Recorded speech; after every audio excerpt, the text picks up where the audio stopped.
Hello, and welcome to another rare interview episode of the Mindful Drinking and Moderation in Midlife podcast with me, Denise Hamilton Mace. My guest today is very special because he is the first ever returning guest to the show. I first spoke to Hamish Renton way back in episode 13, where we spoke about something that was quite new at the time, but is now almost ubiquitous, and that is the fat jabs, or as I learned from Hamish, GLP-1 agonists. Did I get that right? You did. Fantastic. Now, at the time, these were quite new and we didn't know very much about them, except that they are impacting the way that people are enjoying both food and drink. So today I've invited Hamish back because he did a little bit of crystal ball gazing at the time. And now we're going to talk about what has really happened in that time since we last spoke. How these fat jabs have impacted those who incorporate them into a life less intoxicated, how they're being used to curb your drinking appetite as well as your hunger, and what happens when you stop taking them. I know this is a slightly different direction for the show, but this is the beauty of having a podcast like this, that I can bring in experts in their field to share knowledge that I wouldn't otherwise be able to bring you. So I'm very grateful to you for coming back to me, Hamish. How are you? I'm very well, and I didn't realise I was your first it's a rebounder, as they say in Las Vegas. There's nothing sweeter than a repeater, so I'm delighted. Absolutely. Well, only the best coming back for this audience. So thank you for joining me. I won't get you to do the usual introduction that I often do with guests. But what I will say to everybody is that I will link to Hamish's episode, which was episode 13, in the show notes. So you can go and find out a bit about him. In brief, he is the CEO of HRA-Global, which is an international food and beverage consultancy. So this is really his field. So we spoke, didn't we, Hamish, last time? You explained a little bit about GLP-1 agonists and fat jabs. For anyone who's missed it, could you give us just a brief overview of what they are, what they do, and what they've got to do with people who might be drinking differently? And then we can dive into what's been happening since we last spoke. Perfect. No, great question. So this class of drugs has been around for about a decade, and it started off as diabetes meds. So effectively compounds that really designed to squash a blood sugar response and allow a diabetic to have a consistent level of blood sugar. And what they found during the testing of these compounds with the diabetics was they all lost weight. And one of the hypotheses, well, if your blood sugar's steady, you will lose weight. But they figured out there was something else going on. And then the class of drugs were born.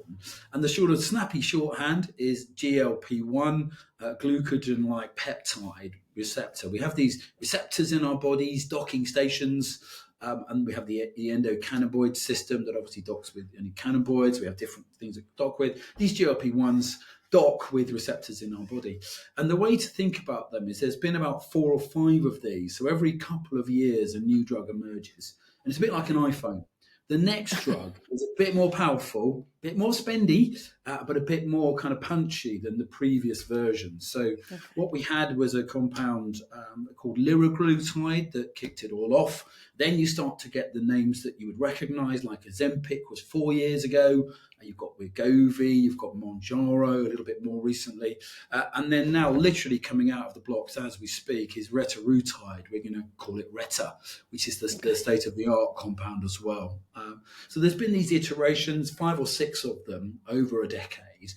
And they really have this secondary impact, applied from the diabetic piece, that they use what we call off-label. So they're not designed to be used as weight loss meds, but they work. And that's what they call these compounds, these GLP-1s. Okay, thank you for that.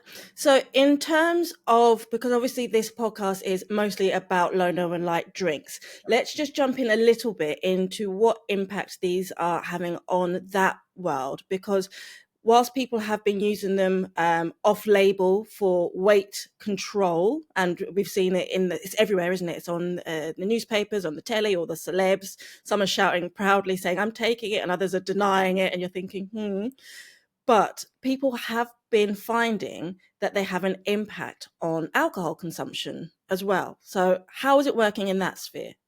Yeah, so two pieces. So let's talk about the incidence, right? So the estimate at the moment is about 5% of UK population is using these drugs in one way or another. So Wow. one of those versions. So that's obviously a lot more than is Mm. officially sold. So people are getting their hands on this stuff because they're very motivated. I would say if you're motivated to inject yourself once a week, you're going to be motivated to find where this stuff is available online. And it's a big, big impact. And what you effectively find is when you look at the aggregate statistics, if we add up all the food and drink items that are sold in the UK, not only are total calories falling per head, but also total units of alcohol are falling. So, in short, it's showing up in sales. People are buying less of certain food items and less booze. Yeah, they absolutely are. I think it's often reported that the way that we are drinking is changing. There are different claims as to what those numbers are, and you'll probably have a better idea than I do. But I know they vary a lot. But the general consensus is that the way that we are consuming alcohol is changing. And you think, therefore, that some of that connection, because we can't say all of it, we don't know, but some of that connection is definitely related to the people making use of these fat jabs, these GLP-1 agonists, and how is that impacting, therefore, people's desire to drink or drink less? Yeah, so I mean, this new drug, retatrutide, Mhm. works in three ways really, and it's called a sort of triple agonist. So it's almost like you see a packet of toothpaste and it says triple action Colgate. It's almost like triple action fat jabs. And to understand those three actions, then we can understand what it means for drinking behaviour. Okay. So it's the first one to hit the market, and it reduces insulin sensitivity. So when you do eat sugar, and that sugar could come in the form of a cocktail, say, or it could come in the form of a Coke, or it could come in the form of a biscuit, it squashes that blood sugar response, which is kind of helpful. So it's not giving you that immediate sort of dopamine kick that you would normally Okay. get, or it might give you half of that kick. And secondly, it reduces glucogen production, and that helps to prevent excess glucose production. So your body doesn't then manufacture lots of glucose like you're getting ready to run a 5K race or a 10K race. And then lastly, it slows down digestion, which of course makes you feel fuller. We could say bloated, right? And therefore you're not in the mood to have more food or necessarily more drink because you're already feeling like your stomach physically is quite full. So that triple action really packs a punch when it comes down to booze, because I think my thesis, my hypothesis, and you won't find this out there. So this is because this is literally just coming out. This retatrutide is in phase 2 trials. It's not available to buy except on the black market at the moment. And I think what it does is it helps silence what we might call sort of food noise or drink noise. And by noise, I would say if somebody wants weight loss or they want to cut down drinking, whatever the two is, or maybe they want to do both, they have a persistent, the studies show that they have because they're focusing on that objective, I want to reduce my drinking, they have a sort of persistent internal dialogue about drinking, right? And that's often called sort of drink noise. There's a buzz, and that can be a real obstacle because it's kind of always there. They can't run from it because it's inside them, a sort of desire to indulge, and it's a sort of constant preoccupation. And certainly in the early days of somebody trying to manage alcohol or manage food, it can be that preoccupation can sort of sabotage even the best intentions of a clean diet. You want to eat clean, I want to drink clean, Mhm. but they have this kind of dialogue, this monologue going on.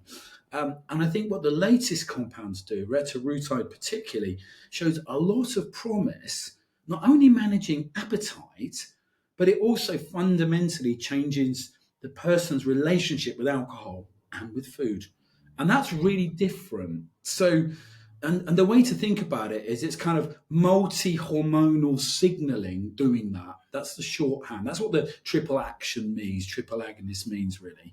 You've got three different hormonal pathways to quieten that noise internally around, I want to drink, I want to escape, I want the buzz, or whatever the motivation would be.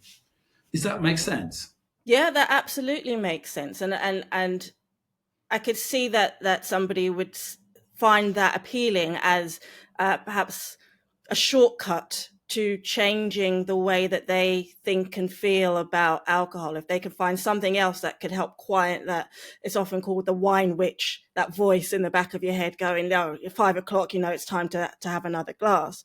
So I guess that leads me then to the question, is that when that quietening down happens, when this triple action takes place, is that it for the user? Have they gone, right, okay, that's it, that voice has been turned down, it was at 9, now it's at 2, I can carry on with the rest of my life and I don't have to think about it again? Or will they have to take it again tomorrow? Is that voice going to be coming back? Are these sorts of things being used as a permanent solution, or are they just a temporary salve? Yeah, great question. And the short answer is we don't know, but Okay. trials are really promising. And particularly I talk about those iPhones, and each iteration gets better. Each iteration gets more sticky, i.e., the behavior that it embeds while the person is taking on it, more of that sticks afterwards.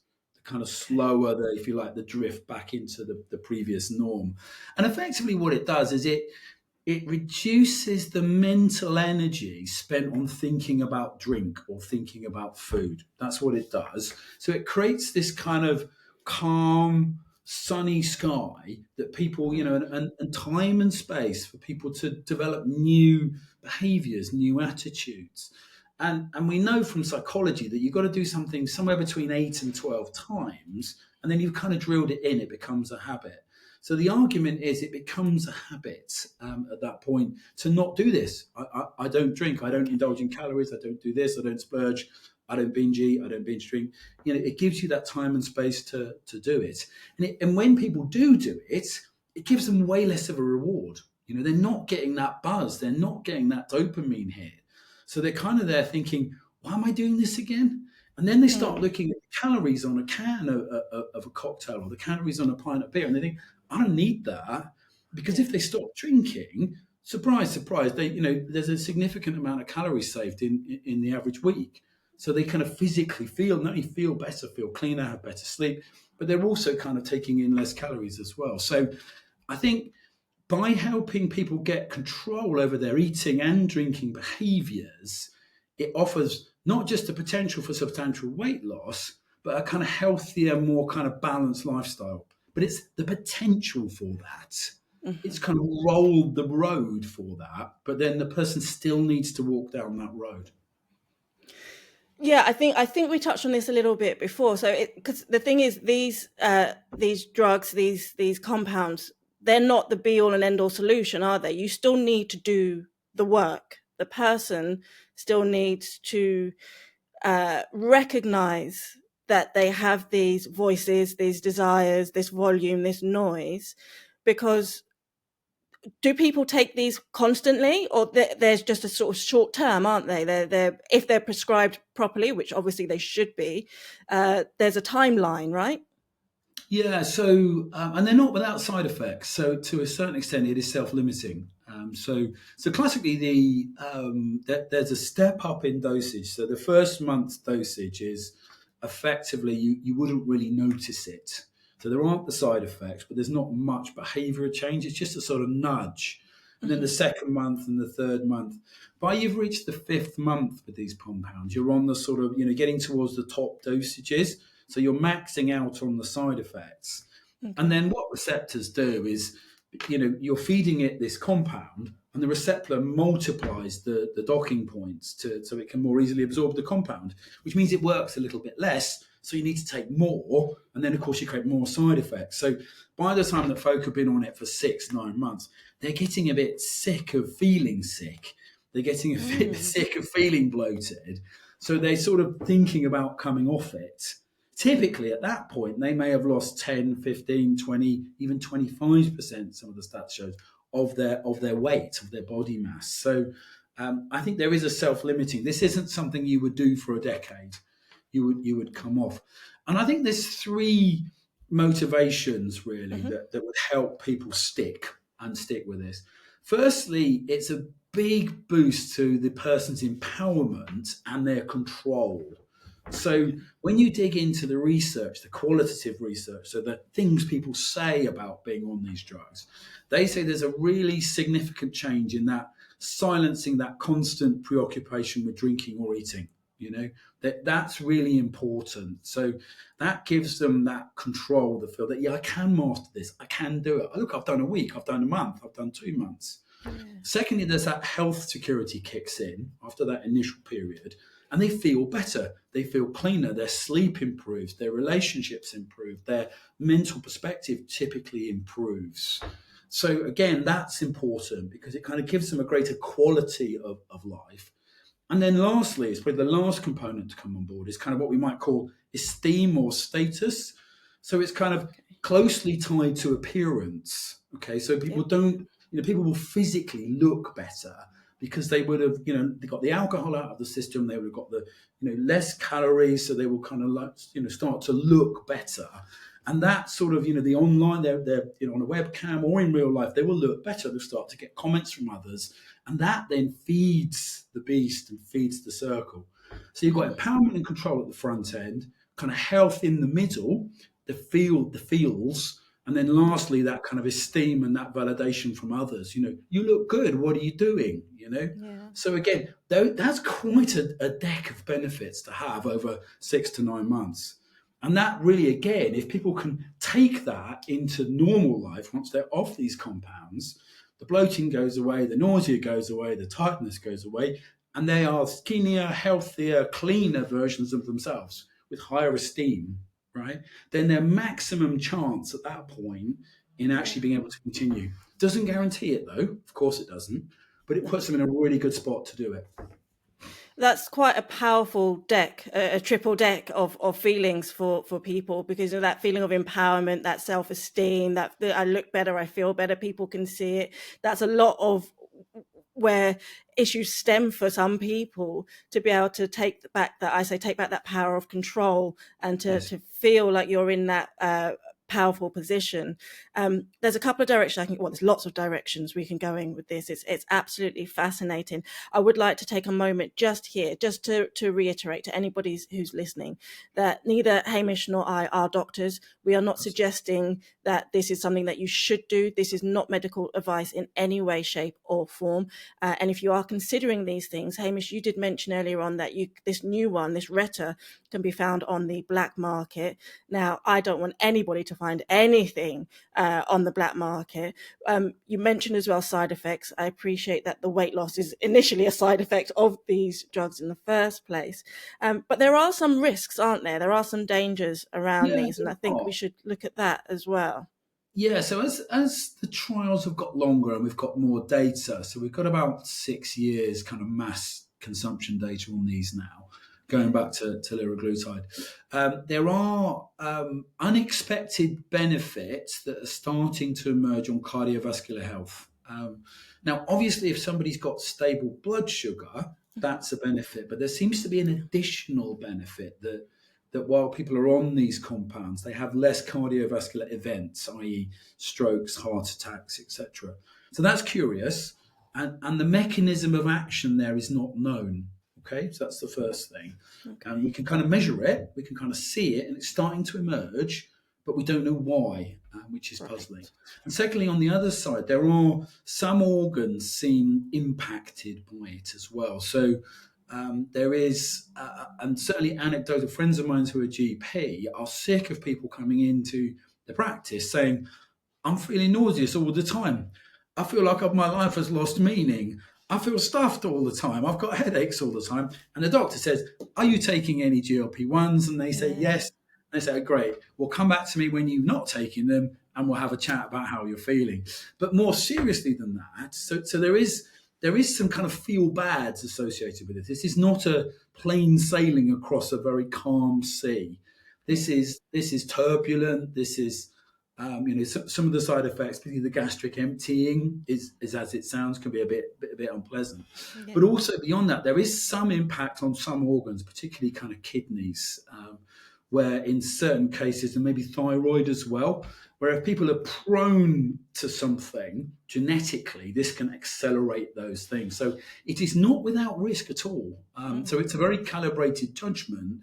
Somebody, ideally in consultation with a physician, would say, well, look, what are my risks on this compound versus what are the benefits? It gives me a chance to reset, gives me a chance to do this, that, and the other, but here are the risks, and then take an adult view on it. So it isn't something you should self-diagnose and source it yourself, because that's naive in the extreme. So I think that's important to say. It is not a free pass, but there are things that are better than we thought and a lot worse than we thought, and we don't fully understand them. All right. And as this field matures, we will get our arms around what's going on there.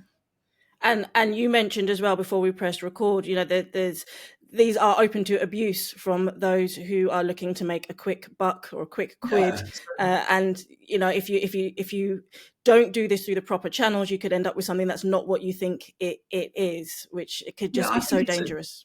Yeah, exactly. And I think it's a complication because these drugs are priced differently in different countries. In America, they're thousands of dollars. Over here, they're a couple of $100 a month. Some European companies, they're 50, 60 quid, which creates what we economists call arbitrage opportunities. You drive somewhere, you fill your boot up with them, and you come back and you sell them on the Old Kent Road. So and people obviously make they're not complicated molecules to reproduce. So in an underground lab, you can produce them as well. But I think you'd be very well advised to steer clear of those, since you have no comeback whatsoever on the micro environment that's used to make those. So there are a lot of knockoffs, as we say, doing the rounds at the moment.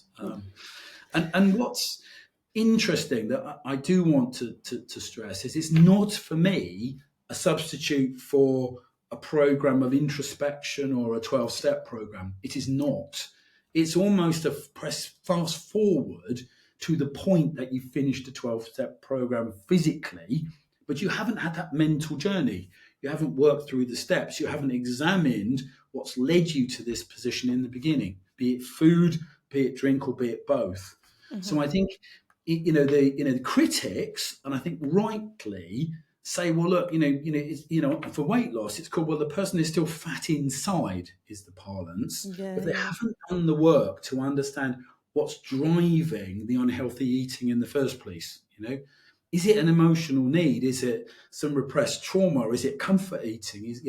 What is it that's driving that? And in the drinking sense as well, is it stress? Is it a physical addiction? Is it what is driving that slightly problematic drinking? Until you've unpacked that and worked with it and faced that shadow, you do run the risk that this will reoccur. So these can be really good compounds to go alongside a 12-step program, but they will give you a slightly false sense of security because you haven't done the heavy lifting yourself.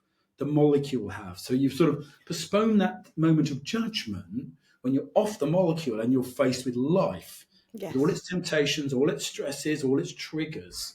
So I think that's a really important point, that it's a different pathway to a cold turkey 12-step, wrestling the demons and wrestling, an honest reflection with your addictions. It is different to that. And it might take you physically to the same point, but you haven't done the legwork. So that is important to note.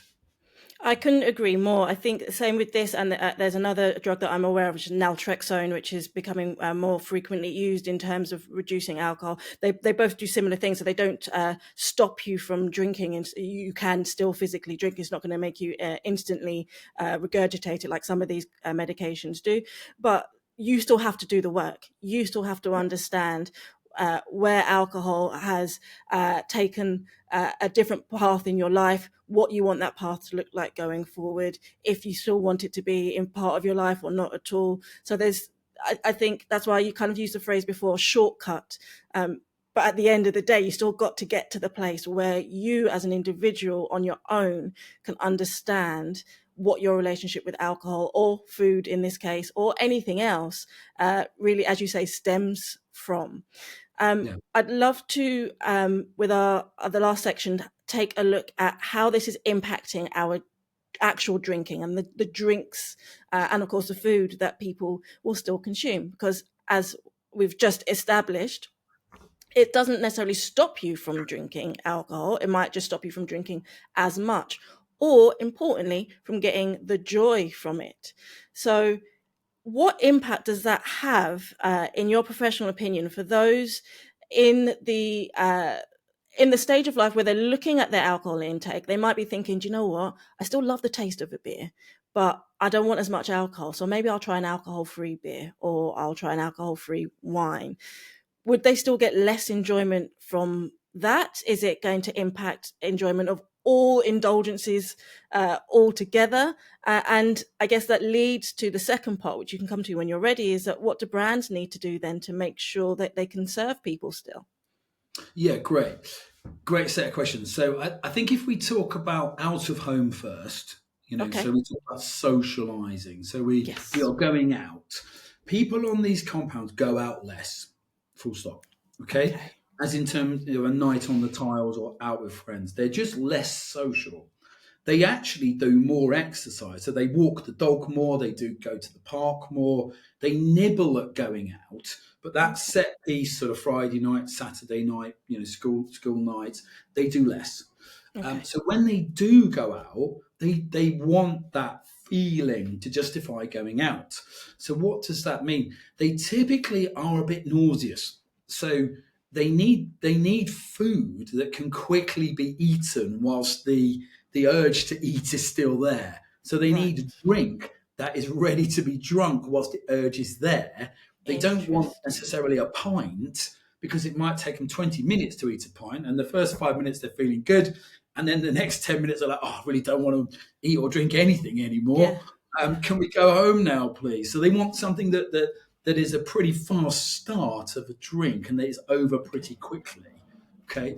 Secondly, they tend to have, how shall I put it, more delicate stomachs. Okay. So Yes. whilst which is unfortunate because what they also have is effectively kind of squashed sensory receptors. So they need bolder, stronger flavors. So in the food terms, that would be kind of more chilies, more spices, more kind of savory notes Mhm. would do it for them, which tend to be associated with kind of gastro distress. So Yeah. in drinking terms, they need kind of stronger flavors, bolder flavors, smaller amounts of liquid. So you're probably talking 200 mil, kind of more cocktails, less pints, Yeah. more kind of wine glasses, less kind of, longer, taller glasses. And they need the whole thing to be quicker because they can't guarantee that they're going to be still at it 2 hours later. So they don't go out and stay out for 5 hours. That's not how people on this compound behave. They go out, they'll have a meal, and then they'll come back. So they behave like a whole generation older than they actually are. So if they're young people, Yeah. used to going out for the entire evening, they tend to go out for sort of 3 hours. If they're middle-aged folk, they tend to go out for 90 minutes, like their parents would do, right? And they tend to go out earlier, and they tend to Yeah. come home earlier too, as well. So it's very curious, and it is showing up in the Mm. statistics because it means, what does it mean for brand? What does it mean for, if you like, hospitality operators, bars, Mm. restaurants, etc.?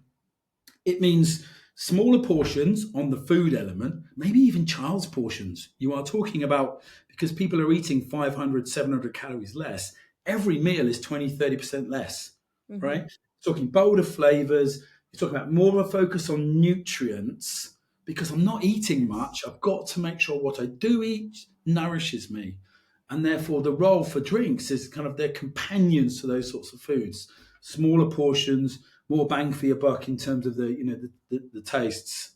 You are finding a bigger market in if you like nootropics, so kind of tasty things that will give a buzz but not metabolized by the liver. So things that go sort of straight to the brain and make the brain more buzzy, lion's mane, medicinal mushrooms, those sorts of things. Very interesting. So they're having a moment as well. So I think it's changing.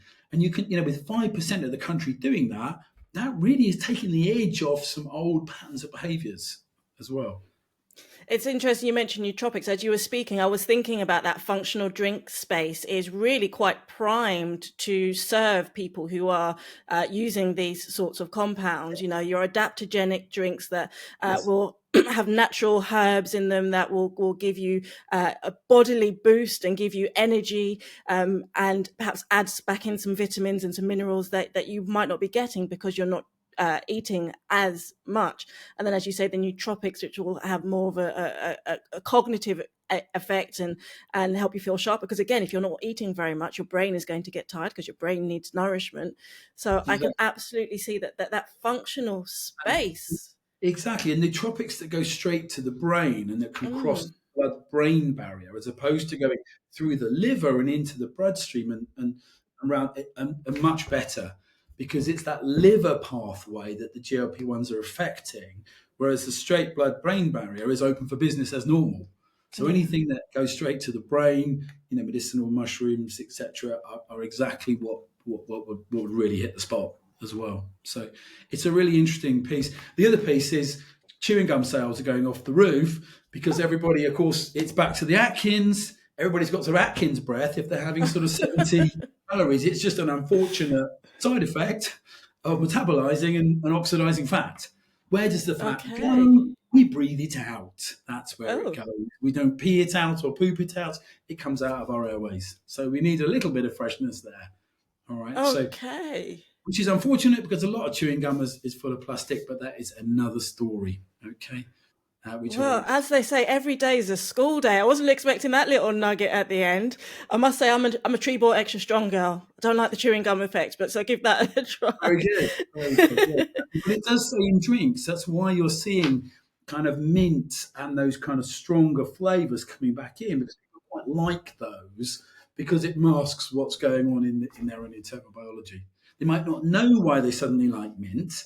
They might not know that, but that's what's going on. I Maybe think they're it's not for it's a significant other. Have some more mints. I think it's a really interesting one for the industry and for what it's going to say for drinks going forward. Because obviously, not everybody is taking these compounds, but brands will have to make drinks that serve them, and Yes, therefore those drinks will become available to all of us. yes, I've noticed that there are a few more brands in the low no space now who have started doing smaller sizes. Part of that is obviously for sampling because people who are new to low no might not feel confident to commit to a 30-40 pound bottle of a spirit that they've never tried before.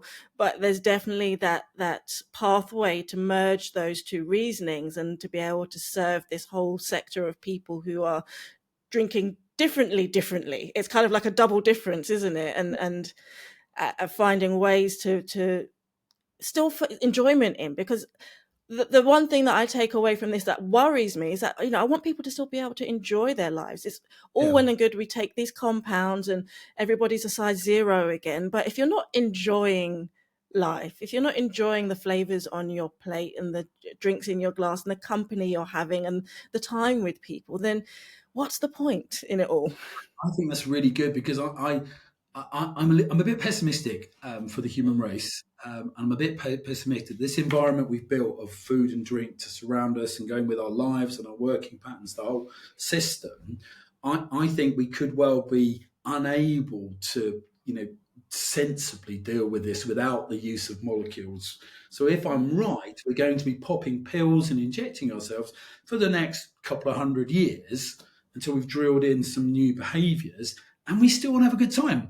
We still got Friday nights, we still got Saturday nights. What are we going to do in those scenarios? I think it's good news for clubs. Actually, you could see this as a resurgence of nightclub because people who want to go out and have a good time at a sober rave or an ecstatic dance or any of those events, we're really seeing that scene explode at the moment.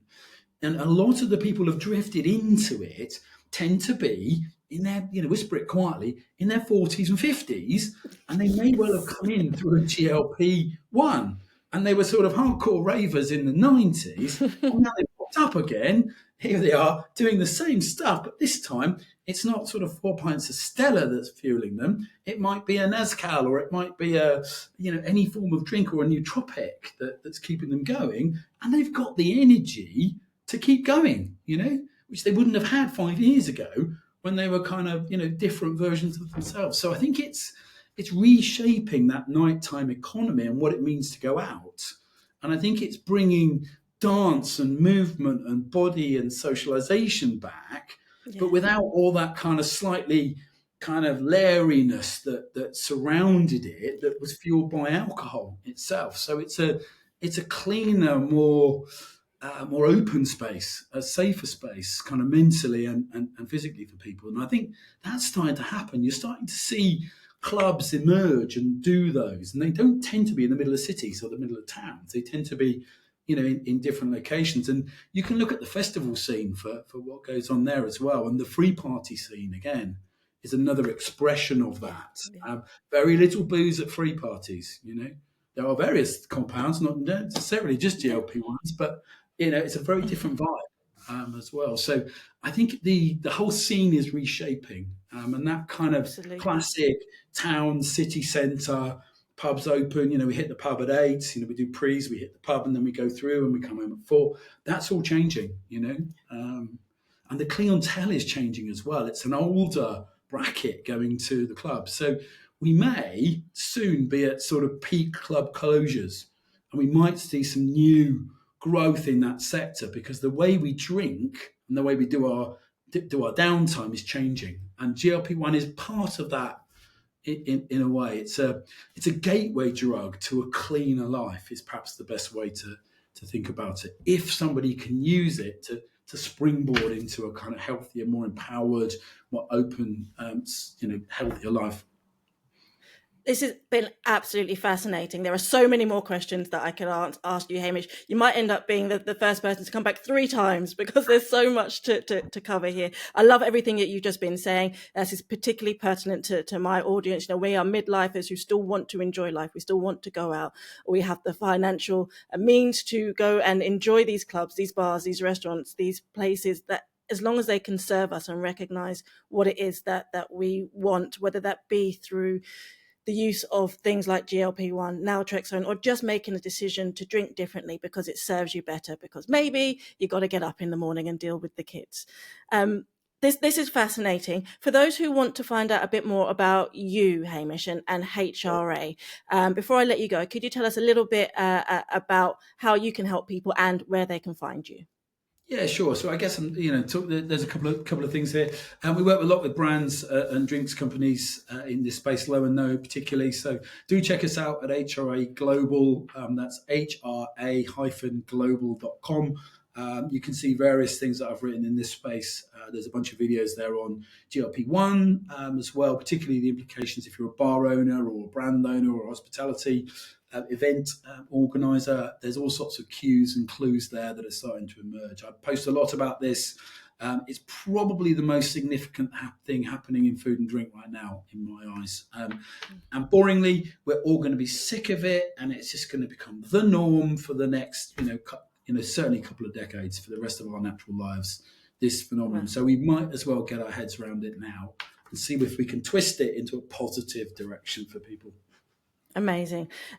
Last thing before I let you go, I'm sure you remember this from last time, but everybody who comes on the show, I ask them this one question. Although we are now heading into winter, I'd like you to cast your mind forward to barbecue season and imagine you are off to a friend's house for a wonderful sunny afternoon barbecue. What drinks in the low, no, or light space are you bringing with you to enjoy, Hamish?